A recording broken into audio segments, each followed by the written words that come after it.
Hello, my name is David Boyer, and I'm faculty in the Department of Special Education, Language and Literacy. I'm a sociolinguist interested in language and literacy practices in a globalizing world.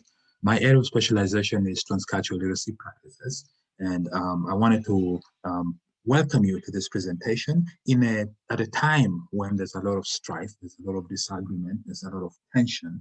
I think it's good for us as academics to think about building bridges. It turns out that the bridges can be built even within our own disciplinary systems and in the ways that we do our research. So what I'm doing in this specific research is to focus on interepistemic synergy as an approach that we can use in academia when it comes to understanding ways to build bridges. So I wanted to start by highlighting the particular paper that this study comes from, this presentation. And it's this paper here, Resisting an Epistemic Blackout. It's in the Reading Research Quarterly, so you can find it there in case you will look for it. And because this time it's not going to be enough to explain everything here. I wanted to start off with one assumption. This assumption here is that indigenous communities have a capacity to generate knowledge.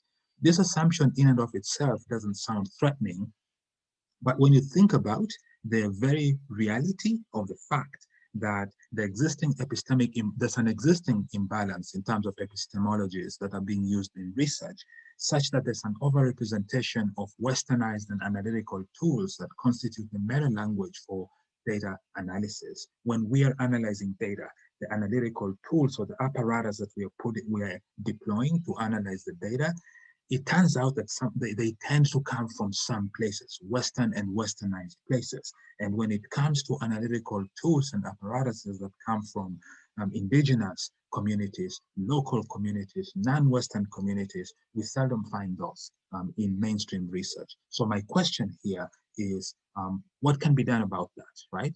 And I'm thinking a lot can be done. The building bridges is one of the things that we can do, in this case, epistemic bridges. The point being that I'm pushing for something called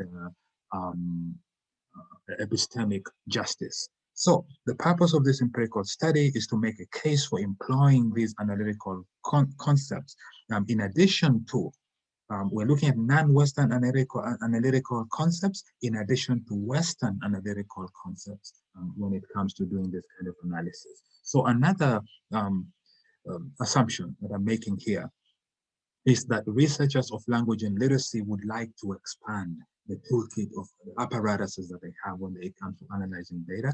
And so I'm saying that that can happen if we use an interepistemic synergy approach. The third assumption here is that the field of literacy studies would benefit from extending this. And not just literacy studies, this is where it would start in this case, but I'm thinking about many other disciplinary sort of spaces that would benefit from this diversification of theories and conceptual tools that are used in the analysis of data.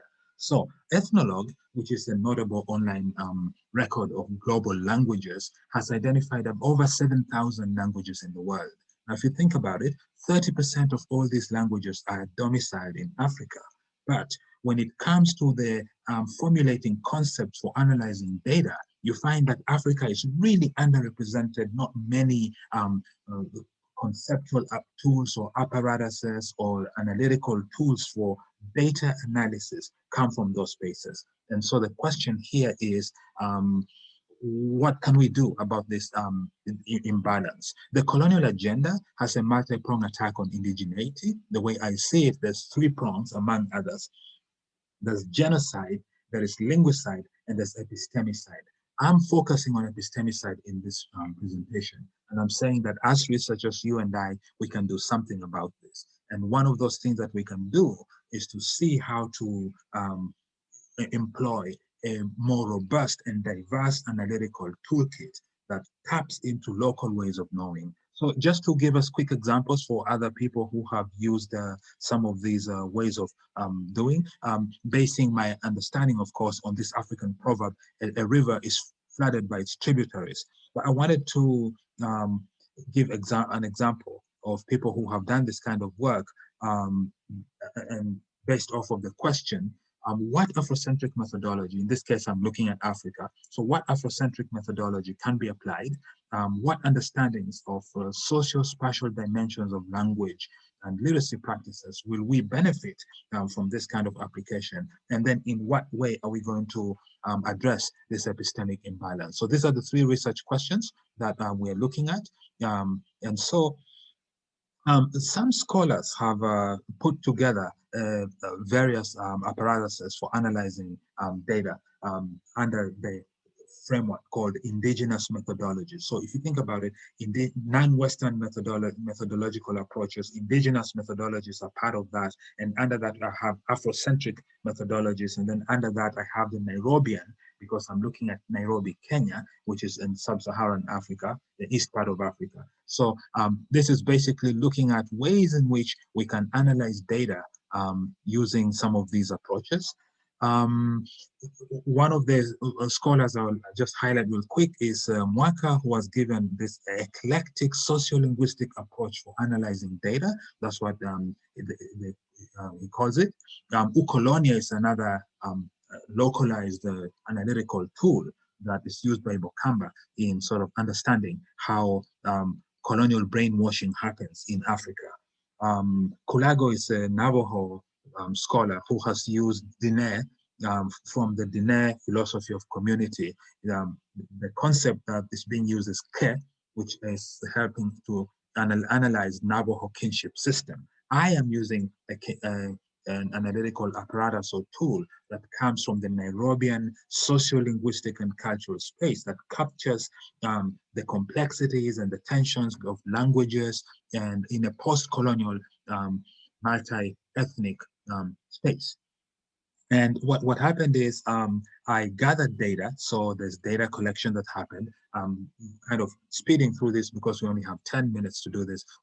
Data were gathered and they were analyzed. The kind of data that were analyzed, and I just want to show you real quick one example of data that were analyzed. The kind of data that were analyzed are illustrating that languages are always coming in, but the languages, there's a concept I use called lingua culture that has been suggested by other scholars, but the languages that are coming in are bringing in with them local knowledge systems, which can, if we were to be cognizant of those and use the local knowledge systems as an analytical apparatus, the way I do here, we would understand some of the nuances that emerge when a student, for example, has this interaction where they're talking about, the student spells the word determine, so D-E-T-E-R-M-I-N-E, and gets it correct. And then this other student who is an older student says, yes, you got it right.